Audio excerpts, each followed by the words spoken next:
Today I'm with Luki. All right. Yeah. Welcome to the program. And this is This Week Africa. Okay. And we're about to go forward and talk about some things that are going on across Africa. Thank you. Anyways, as we're starting now, we're starting Mokoni Sports Patrice. I think the most Cepes, is that CAF a France name or anyway a genius a genius philanthropist. For the first time ever, we saw an amazing Total Energy AFCON 2023 with so many sponsors and absolute concentration on VAR in Africa. Let's stop at nothing to congratulate the Master of Chief of the President. His head was to see a successful spectacle, and he delivered beyond expectations. His team also needs to be applauded. Yeah, to be honest with you, I followed this man, Patrice, and to be honest, he has been doing a good job. Yeah. And he has been very transparent and have been very, the football is, the quality is improving. I think the officiation, the official, how they handled the last African Cup of Nations in Africa was the whole world was talking about. The VAR, they even said like we have invented the VAR. Yeah. We're using it better than Europeans. Yeah. So to be honest with you, I'm happy that he won second term. I want to see improvement. Yeah. I'm very proud of him too. Yeah. And they're saying haters should go and sleep. They go to sleep, exactly. Yeah. But we support you on the ground. So yeah. He's doing a good job. Must admit that he's doing a good job. That's very nice. Okay, we're moving to the next. Is Francis Collins says, Christian answering Islam. If a girl can eat the Quran, which has been preserved by Allah, IBN, I don't know what that means, Marjer I 1944, then the God is more powerful than Allah. Yeah, that's Sallallahu Alaihi Wasallam. That's the hadith. It's the source of it for making it talking about. Yes. Yeah. If you read, I was a Muslim before, and if you read Quran, Allah will tell you in the Quran that He has preserved the word of Quran and nobody can destroy it. Yeah. You see in hadith, they tell you that God has eaten some part of Quran. And you ask him, God and Allah, which one is powerful now? Allah is powerful, but here we are saying the God is going to be the gods. God can destroy Allah's way. That's why we are having the gods of the current generation nowadays. No, it's not. This message, I like the message now. Anyway, I understand, but let the people from the Islamic religion please tell us so that we can get some better understanding of what they mean. It's not making sense. Yeah. You can read for us on them. They have bigger bride. Yeah. Before you marry a man as a lady, you must see his penis, feel the penis, and make sure it is working. Reverend Dr. Nanaya Prempe, a woman of God advises. Questions: how do you test and confirm that the penis is working? I said some time ago, sex before marriage is not a sin according to the Bible, except the Bible is contradicting itself. Read 1 Corinthians 7 verses 36. Oh my God. I've been smiling also because whatever is being said. I feel like the reason to why maybe she's saying that today is because of the life today we're experiencing. A lot of people, they're not going the older ways, even despite that, live Christianity alone. When on our tradition, we used to have women where they're taken to their husband when they're still like virgins. You understand? So I feel like because now we have lost that culture, and then on top of that, now bring Christianity. They were having the same thing now, but now we have lost the culture. We don't have the manners. We are, people are enjoying it even at younger age and underage. Yeah. So I think the essence of her saying that is because rather than marrying a man you have not seen in bed, and then later you have issues like now. Let me bring it up. A lot of people, marriages have like problems in the matters of bed now, where the real thing has been brought to the penis part here, and you find a lot of marriage break off the lack of having a good meditation sessions. You understand? So I feel like the lady seeing the penis and knowing that this is what I have, I think it will let her not maybe cheat later in marriage. Or anyway, that's my point of view. I'm trying to understand it. I also believe no sex before marriage, but my problem is that it should be both, not one-sided. It should be only women or it should be only men. Yeah. If it's no sex before marriage, all of you no sex before marriage.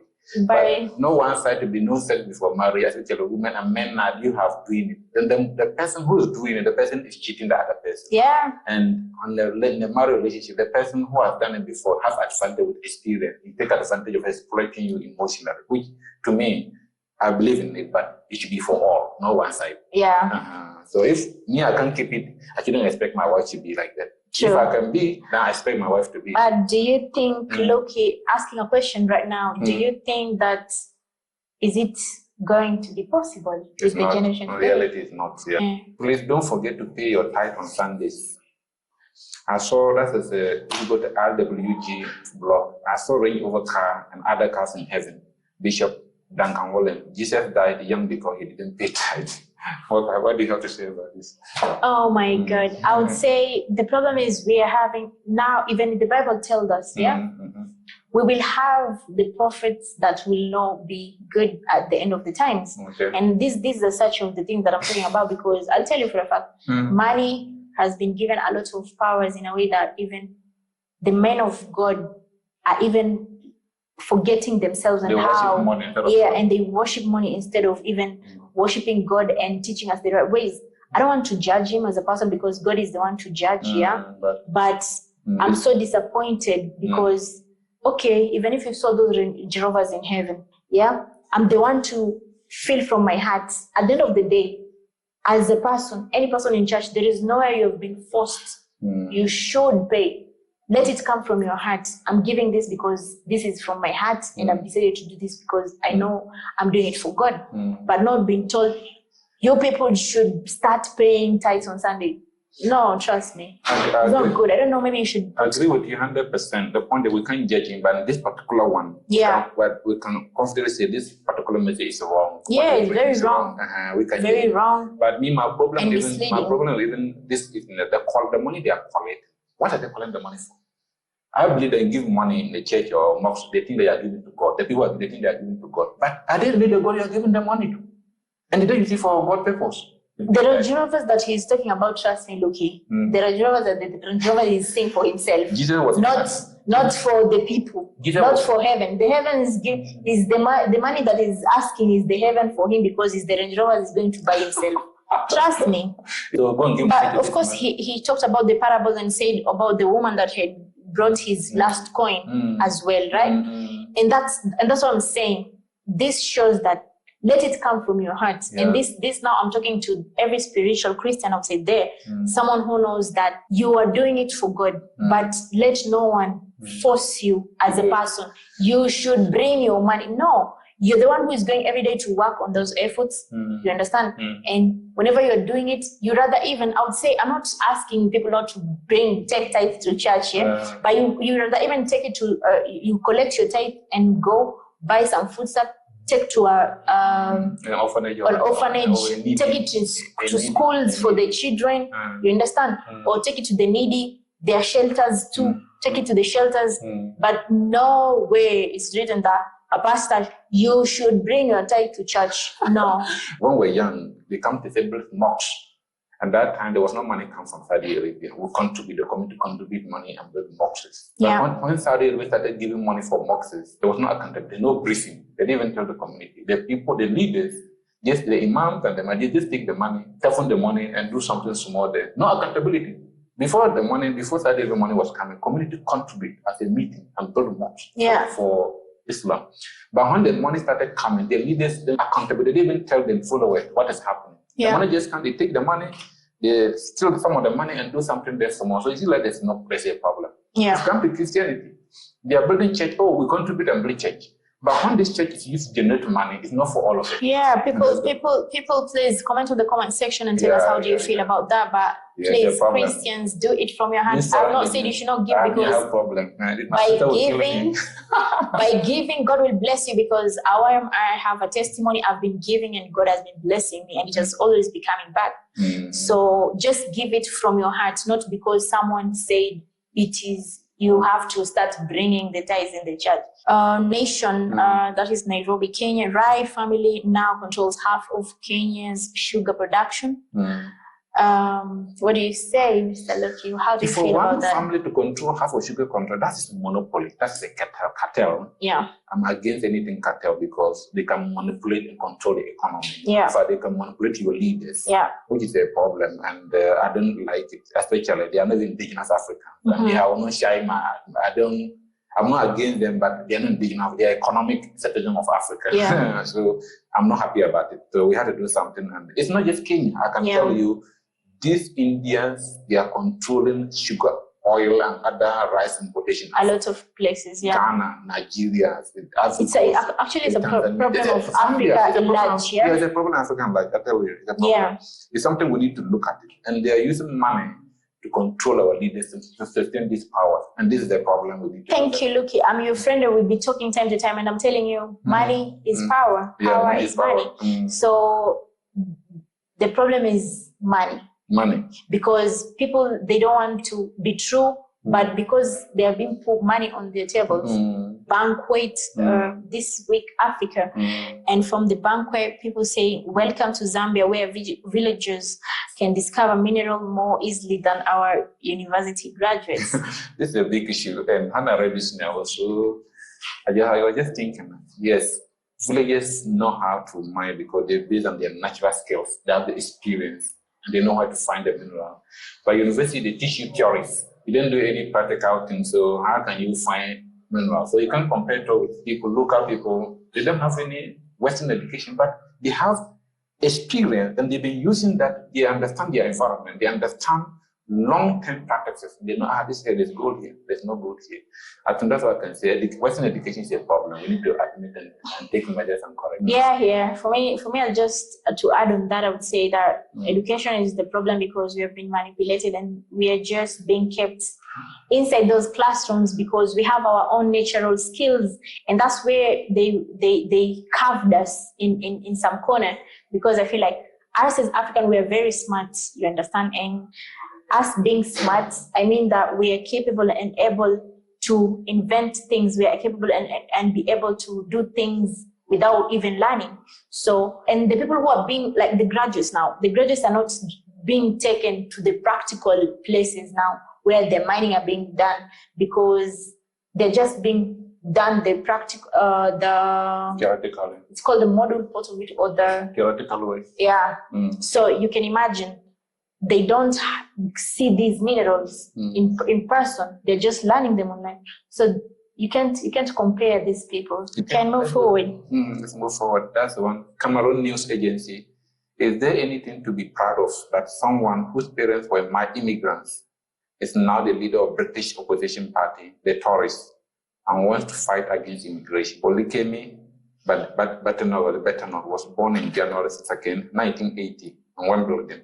Her dad is a GP while her mother is a professor, all from Nigeria, as immigrants in UK. What do you have to say, this Nigerian woman, now British, whose parents were immigrants in London, UK, and she's now leading the fight against immigration from Africa to UK? How do you say that? I'm just speechless. I don't know what you're going to say about it, but I feel like now I'll bring up money parts again because now, it's money. Because now she has to survive, and the life it's already harsh on us as Africans. So she has to just align in, and they'll be sympathizing to give her that job, but at the end of the day, they know what they're doing. So that's what I can say for me. I'm always against Africans migrating to other areas outside Africa. And my reason is that our human resources are being taken away. That's one. And two, it's also Europe. Anybody who goes to Europe, I think they become a European mentally. Forget about the physical blackness, but mentally they are European. So indirectly they are taking our people away, our culture, our way of thinking. And to me, I don't like it. But if deporting they stop immigration, I'm happy. Forget about what you say in the period immigrant. Me, my really simple. Africans, we cannot run away from responsibility of developing Africa. We must come back, let's stay and figure it out. That's the best way to go.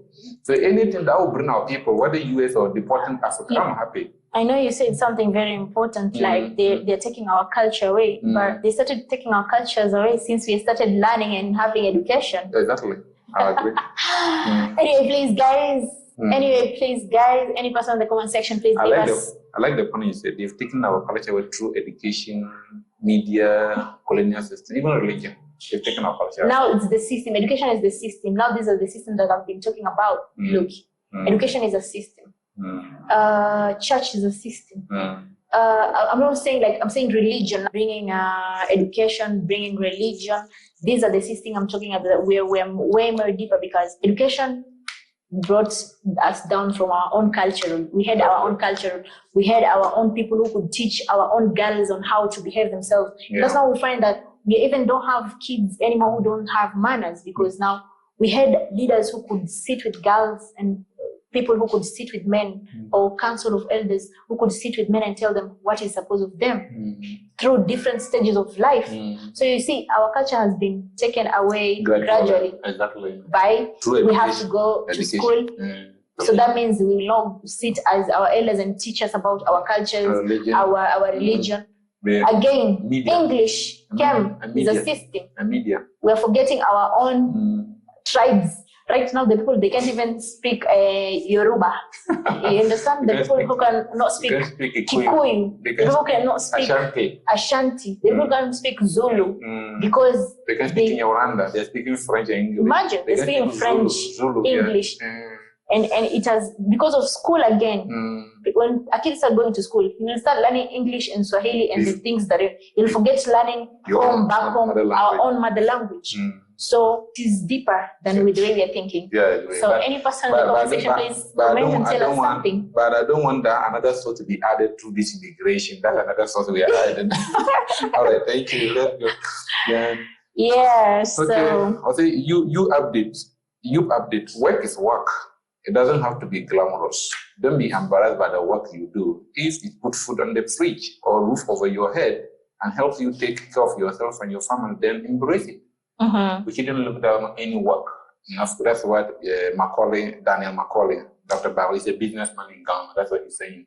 So we as people, whether men or women, embrace work. Anything that will feed you, that will put roof on you, that you can use it to take care of it. At that moment, you have to take it serious and to find a better place.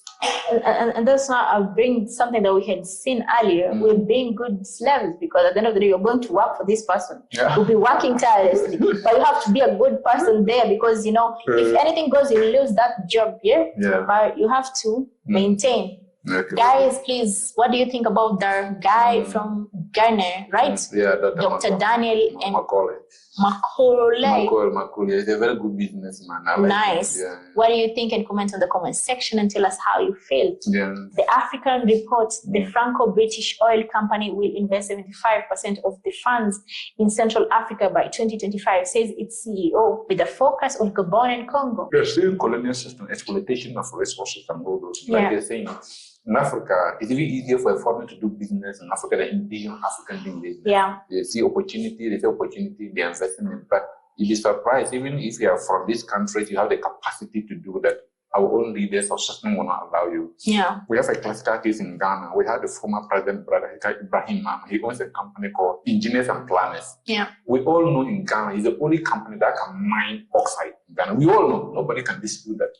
But because his brother was the president, he gave him the opportunity to mine bauxite. The opposition party were against. When they came, they canceled that contract and went and brought Chinese. They come and mine. You have a Ghanaian who can mine, but because of politics, not your party, decided to cancel the contract and bring Chinese. That's the problem. It's sad, but I'm okay. You can come with me.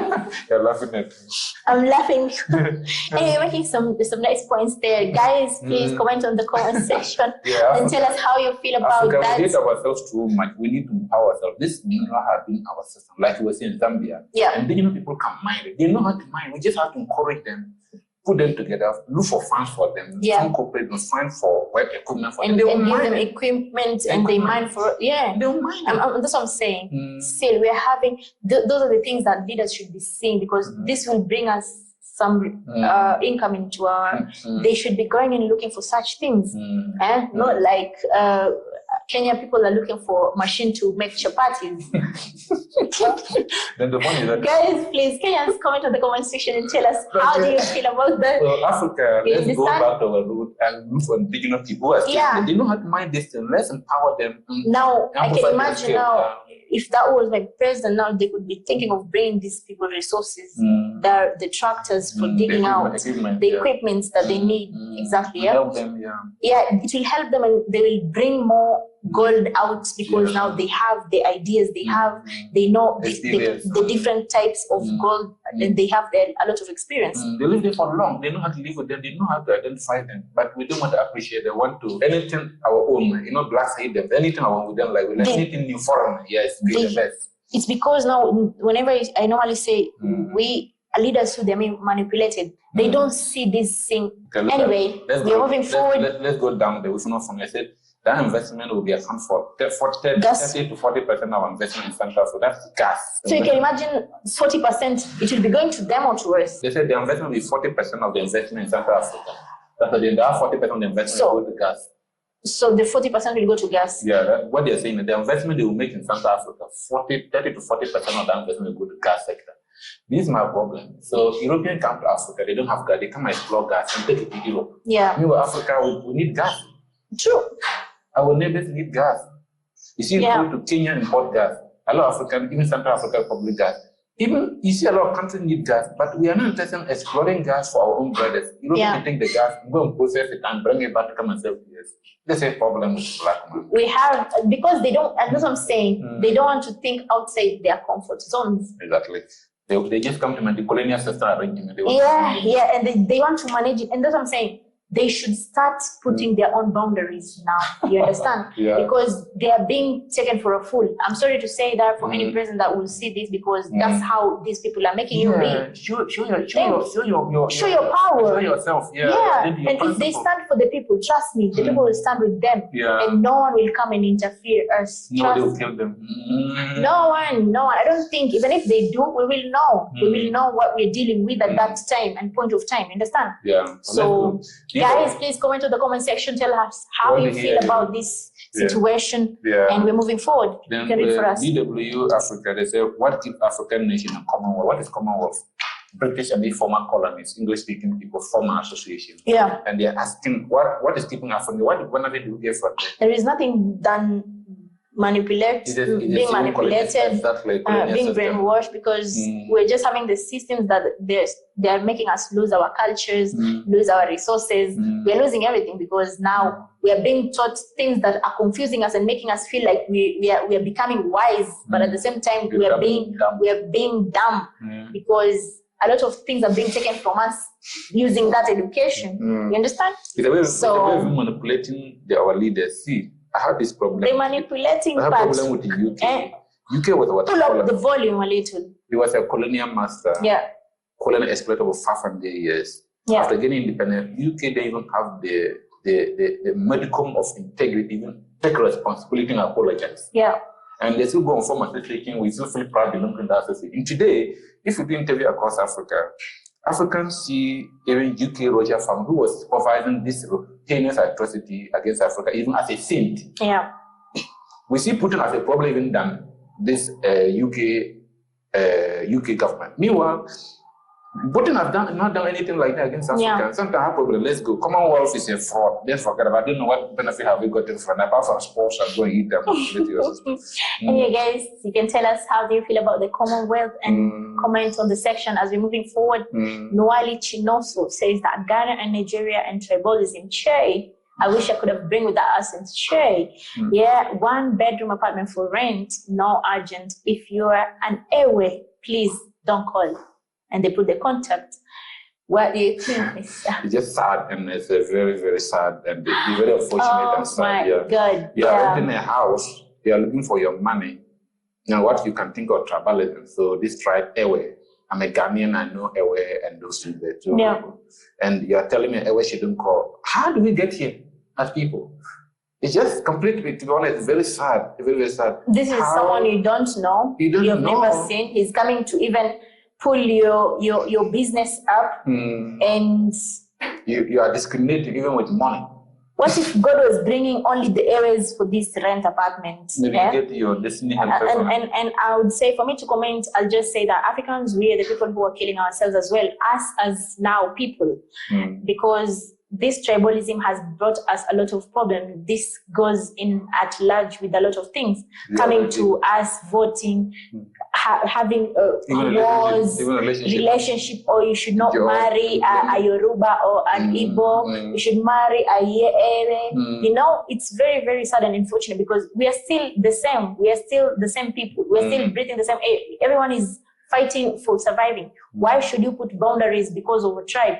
I feel like people, how are we supposed to intermarry and intermarry and bring some different culture into our own cultures? It's very, very sad. And I feel like any African out there, we should stop tribalism by being the best, seeing your other person or an African as a brother or sister, and we leave the tribe part and help each other and come together. Because if we still have the hate from here down, how do you think the people up there will lead us and take us to a different level? And they will carry they will carry us according to how us we are carrying ourselves. So, and they will not be able to stand for us because we are not even standing for each other. Exactly. So, guys, I don't know what you should say in the comment section and tell us, how do you feel? If you vote for such person as a leader, so he carried this kind of flawless attitude. Of course, he will not work for the Ewe people. That means he'll not bring the development into the Ewe people. That is very sad because that's what is happening on the grounds today and even as we are moving forward. So people should wake up. People should stop looking at tribalism. People, even the voting people, should just look for a leader who can lead, not because he's coming from the area people. Let me add here. If you look at Africa, the truth of division in Africa is four. One is tribalism. Religion. Partisan politics. And then borders. Borders. That's the thing. See, border will cut two communities or even the same people. And it can become a problem. And we need to look at these four things. Our borders are dividing us and creating a problem. We need to look at it. We didn't create those borders. Two, religion. It's a colonial tool. And we still glorifying and using it against each other. Fraud. Partisan politics. Fraudulent leadership. That is not good for us. We are using to fight. And then we have tribalism. That's also based on our collection identity. It's very sad. Okay, let's go. Anyway, we're moving to Al Jazeera Live. They're saying, why are Tanzania Maasai's facing eviction? Why are Tanzania Maasai being forced off their ancestral land? Who is evicting them? Tanzanian government. Why should they evict somebody from his father's ancestral land? To go where? I don't know, and they should tell us where do they go, because I feel like as the government, they're trying to do, even if it's, let's say they're trying to invest or doing something in their country, they should provide somewhere for these people where they're trying to pull them out from wherever they are. I don't even believe in that. That is very sad, because now that's where you see now our own leaders, the people that we are putting them there, they're not even considering our own shelter, our own land, our own homes. You understand? That is very sad, because trust me, you will be so living while you're still in your own house. I have problem with land. I have problem with land issue across Africa. Let me make my point clear. The whole fight for independence started because of land. Across Africa, the research I've done from South Africa to Ghana, from Nigeria to Kenya, it's all because of land we started to fight for independence. But it's very unfortunate to discover that after independence for 60 or 50 years, those land issues have not been resolved. You go to Kenya, there are some portion of Kenya land still owned by British. You go to South Africa, they are now fighting it. Zimbabwe has taken major steps, but they don't. But leave the British alone. Our own people, the leaders we're choosing, they're the people who are taking these lands from us. They are the problem as well. They also, some of them also some of our leaders also took advantage of them. Of the power they're having and they're given. So the real reason for our fight for independence has not been resolved in Africa. It has not been resolved. And our land have been grabbed in different ways. The colonial system grab our land. Some of our leaders grab our land. Those multinational companies grab our land. Those leaders are the people who are failing us more. I'm sorry to say that. I'm sorry, leaders, because you might not like me. I'm a bit harsh on you guys, but I'm sorry. You fail us on big dimensions, right? So there's really cause for fight for independence has not been achieved enough. And the unfortunate thing is that even now, somebody has taken your land forcefully. Even some of them were even killed for the land to be taken. And today you take your land, but they are not able to compensate the person, the aggressor. I feel they should compensate those people with another place where they should go. I'm very sure Tanzania is very big, and I know there are places where there are no people yet. It's either they consider the investors to go there and leave these people with their own land, or they take these people somewhere else where they'll have a shelter because they had a shelter before. I like you understand? But this is, they want to take, from my research, this was supposed to do for some carbon, this is a park. Yeah. It's a forest, it's a reserve, park reserve, and they have to do this for carbon business. My problem is they can even, these people are living there for long, this forest, they wanted to include them in the project. They're using the animal, they eat, they will not cut down trees. I'm sorry for Tanzania, people do not understand us because they know Swahili. Yeah, but some of them Mtatusamehea sana ila tunahitaji kama kuna mtu atakuwa anaelewa aweze kutuelezea kwenye comment section and tell us how do you feel about this for Maasai people to be affected. I'm disappointed in Tanzanian government who are taking this particular position. Like even if you go and give them a land is for rent. If you buy land, it's a rent for 99. After 99, what happened? Therefore, they were there for 1,000 years before government came. Where would they go? Where would they go? That's the point. Anyways, I hope they resolve and they make them have a beautiful place. And I hope they will see this video at the right time for them to be helped and get a place to stay, because I think this issue that's not very fair for them. And fight your government. Let the government know that you are not happy about true activities. I know one of the activists was arrested in Kenya, one lady, because of this activity. I remember. Yeah. I wish we can have access that lady to talk. We can bring her. I wish we can do for her. We have that talk. Yeah. It's a very unfortunate. Even the government that was supposed to protect our interests and our land, they're taking they're the people to protect our land. They're the one to protect our resources, but they're the people who are giving them out. Yes, because of some small money. Let's go. It's okay. So let's go. I hope it's a very unfortunate situation, but what can the Ghana, Rwanda signed MOU for licensing, passporting, and then payment interoperability. It's a very good move. But licensing, passporting means that if you get a license to operate any money payment system in Ghana, you can apply that one in Rwanda. In Rwanda. The same thing. I think it's a good thing to support each other and collaborate in a lot of things, because we need to become one. It doesn't matter either you're West, you're East. If you see something that is going to strengthen us as Africans and it can build our economy, I think that's the best thing we can do, collaborating. Yeah, I'm very happy for that. And probability means that you can make payments seamlessly between Rwanda and Ghana like it's one. Yeah. I would like to see that. I think they're very good move. I think Rwanda, Ghana, thumb up for that. Yeah. So they can tell us from the comment section if they see us and tell us how they feel and how they see things. Kabylian community in the UK, they say at the Miss Arab World 2025 pageant held in Cairo last week, a Kabylian Berber woman was introduced as an Arab woman and won the title, which is absolute insult and disrespect to the Berbers, an indigenous people in the North Africa. Arabs and Berbers are different and not related in their DNA. Berbers or Berbers, the indigenous, one of the indigenous tribes in North Africa. And Allah has come with their religion, Islam, and they've come to Arabanize them. And this is what they do. Now, even if you ask a lot of Sub-Saharan Africa, we think that North Africa is for Arabs. They are not other people there. But from my research, Arabs are just minority in this area. But they've Arabanized them. Some of them see themselves as Arabs, some of their original indigenous tribe. I think this is cultural colonialism. We need to fight. And I'm happy some of them have started speaking out like this. Yeah. We need our land back from Arabs in North Africa. Arabs have no land in Africa. You can't come with God and come and take somebody's land. It's absolute rubbish. It's not God. That's not godly. I will say it. If they come and they go their terrorists, I don't see it to speak about it. Our indigenous people, Berbers, Amazigans, Nubians, Egyptians, Sudanese, let's rise up and fight for our right. Yeah. We can't accept cultural colonialism. They are not Arabs. Arabs are from Middle East. They are Peninsula. They are not in Africa here. They are business or migrants here. They are not indigenous people here. Yeah. But let's go. That's the reality.